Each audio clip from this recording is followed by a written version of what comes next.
завирусился музыкальный клип, на котором Айрат Ганиев и 5 китайских студентов исполняют песню «Хани Фархи» на татарском и на китайском языке.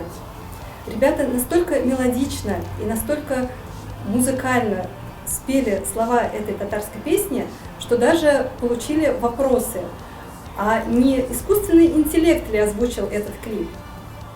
Сам Айрат Ганиев так написал в описании к своему клипу: «Пусть эта работа будет небольшим вкладом в популяризацию нашей богатой культуры и истории, а также символом дружбы наших государств». Сегодня мы собрали ребят, чтобы узнать, как же родилась идея создания такого проекта, как получилось создать такой ансамбль, и я передаю слово Айрату. Айрат, пожалуйста, представьте ваших коллег, ваших друзей и расскажите о вашем проекте.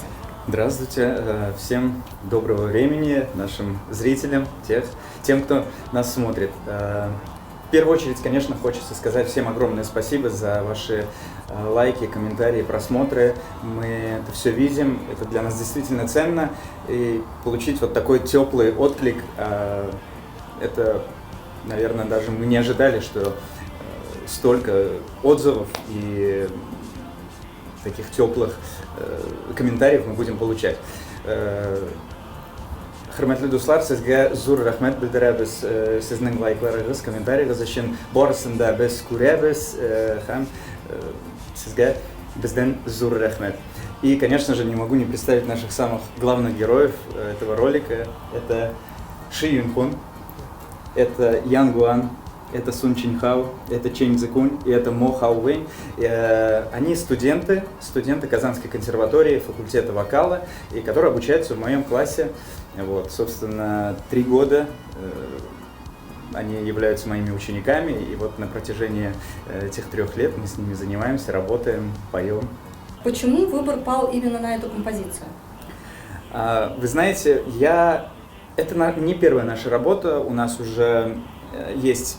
Самая первая наша работа была эта песня «Дорога длинную», мы ее перевели также на китайский и спели на русском языке, тоже мы получили много отзывов. А затем следующая работа у нас была «Смуглянка», мы ее сделали, посвятили 80-летию Победы, тоже выложили ее в социальных сетях, тоже получили огромное количество отзывов, откликов.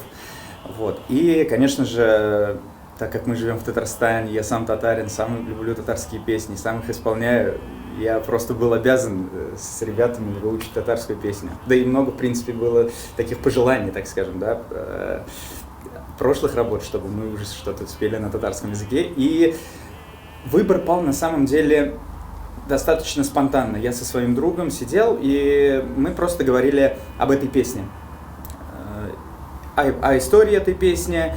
И я подумал, почему бы эту песню не спеть с ребятами, ведь в ней, во-первых, душа татарского народа, ее знает каждый татарин, ее знает, я думаю, наверное, даже каждый житель Татарстана. Вот. И она очень легко запоминающаяся, также построена на пентатонике, да, так же, как и китайская музыка, собственно. И как-то вот у нас даже не было альтернативы, мы начали учить эту песню, собственно, вот сделали и, как выяснилось, не прогадали.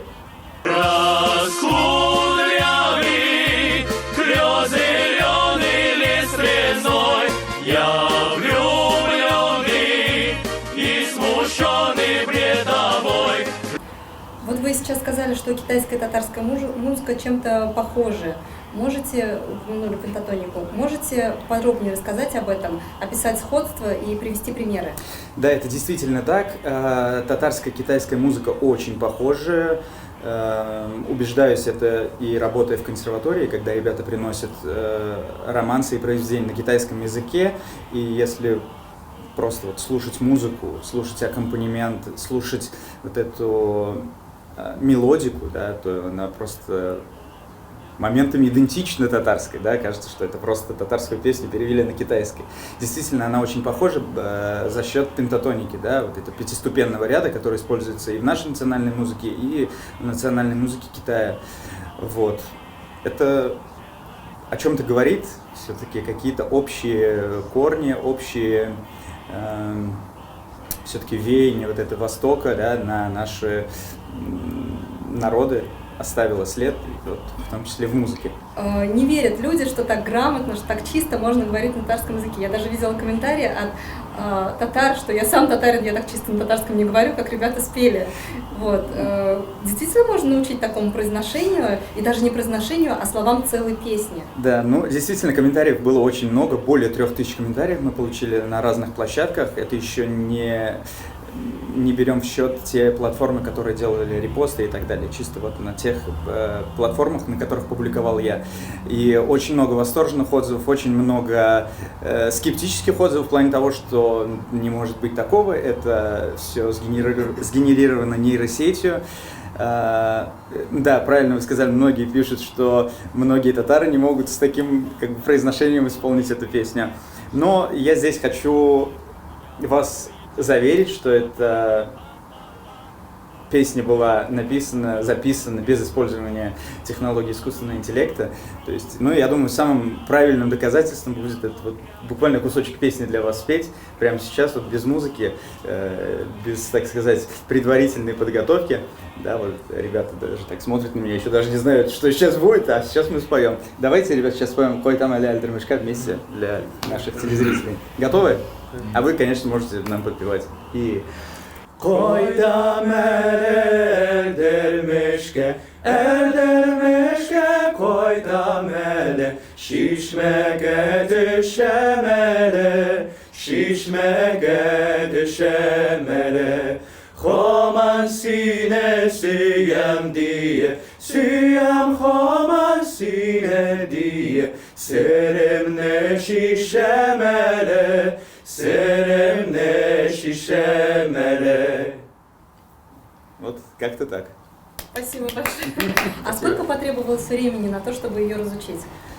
Не скажу, что быстро мы разучили эту песню, потому что все-таки требовалось поработать над произношением. Все-таки с русским языком немного полегче ребятам, потому что у них есть предмет русский язык, да, и они все равно здесь часто слышат русскую речь, с кем-то пытаются взаимодействовать на русском, поэтому на русском языке материал усваивается достаточно, ну, так скажем, проще.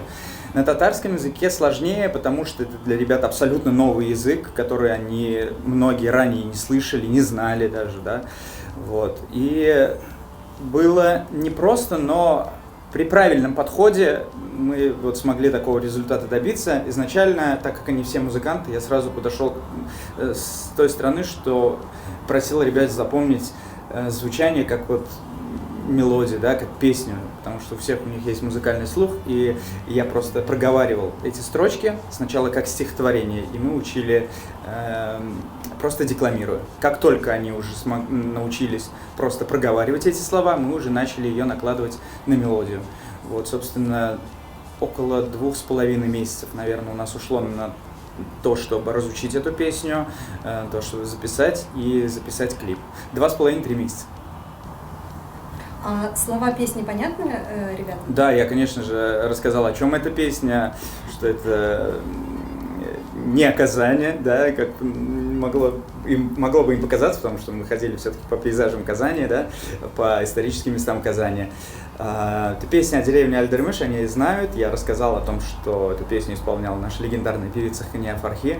Вот. Но мы сделали все-таки такую отсылку именно к Казани, потому что это песня как олицетворение нашей культуры, это песня как душа народа, и вот Казань это именно символ, да, это столица нашего татарского народа, и вот хотел именно акцент сделать на этом.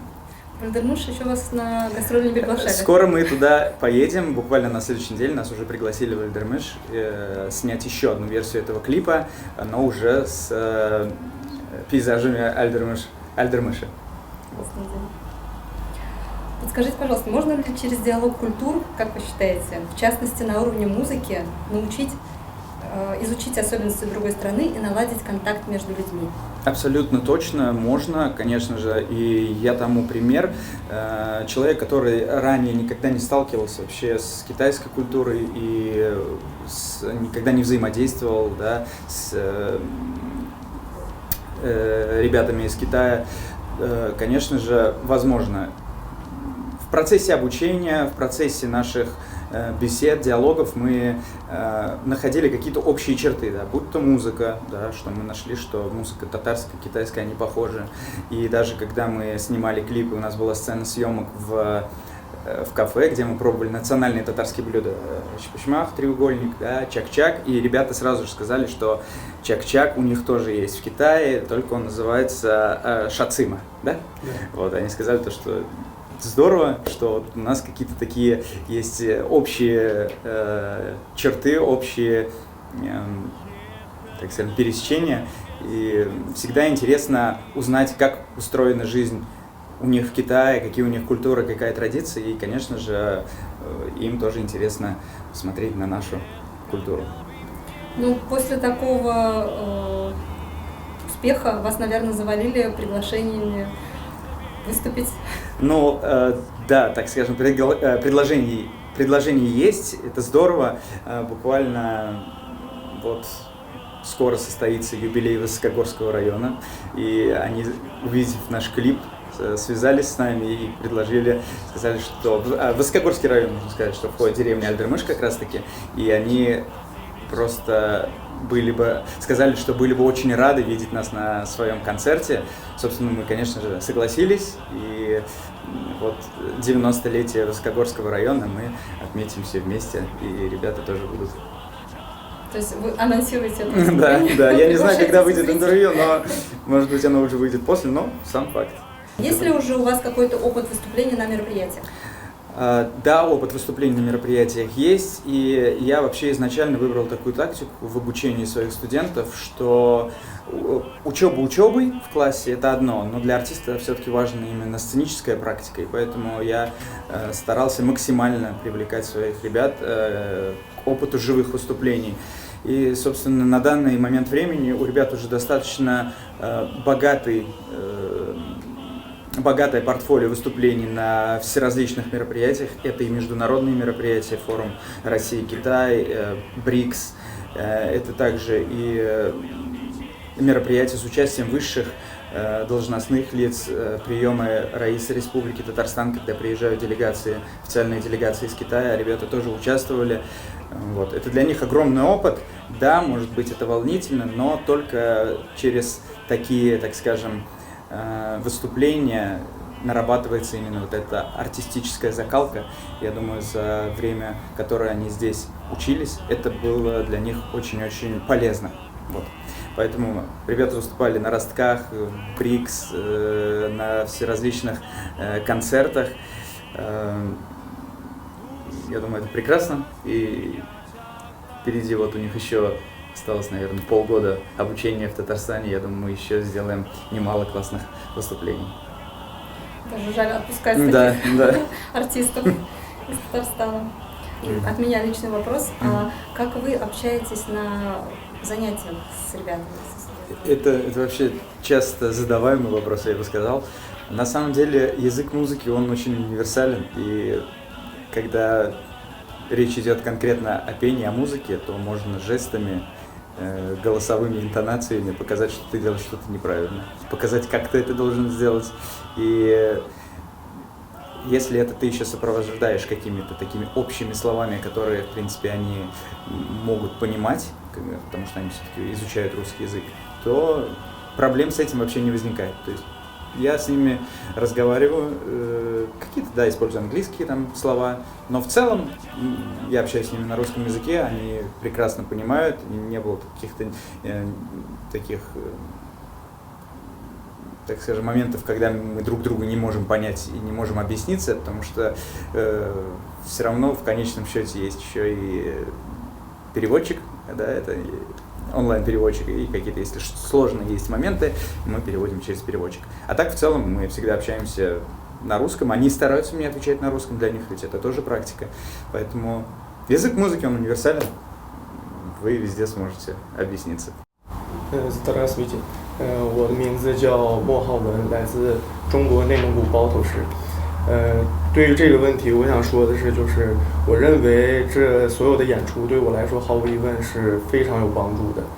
因为既然来到了我们的喀山国立音乐学院，这是一个具有民族特色的一所音乐学院。在这里我可以跟我的老师学到一些关于有达达艺术风格的歌曲或者舞蹈，就像我们这次 MV 里边所演出的，就是我是从来之前没有体验过。喀山是因为我的本科专业是中国的民族声乐，而喀山国立音乐学院的美声专业是享誉其名的。中文他们的直接联系并不多，但是他们都有非常多的音节变化。然后他们达达斯坦民族的乐器和中国的传统民族乐器有很多相像的地方。刘月红，对于这个用达达语唱歌，对我们来讲还是挺困难的。首先第一点呢，在学习这个达达语的这个歌曲的达达语的单词呢，全给它每一个单独的拆分出来，然后拆分出来之后，我们要大量的去阅读、去读它。达达的同学、老师进行交流，他们会告诉我一些达达族的一些传统节日，比如布谷鸟节呀，以及在这些传统节日中，他们会穿自己本民族的服饰，以及一些带给我们品尝一些本民族的特色食品，还有在喀山学习的这2年多中，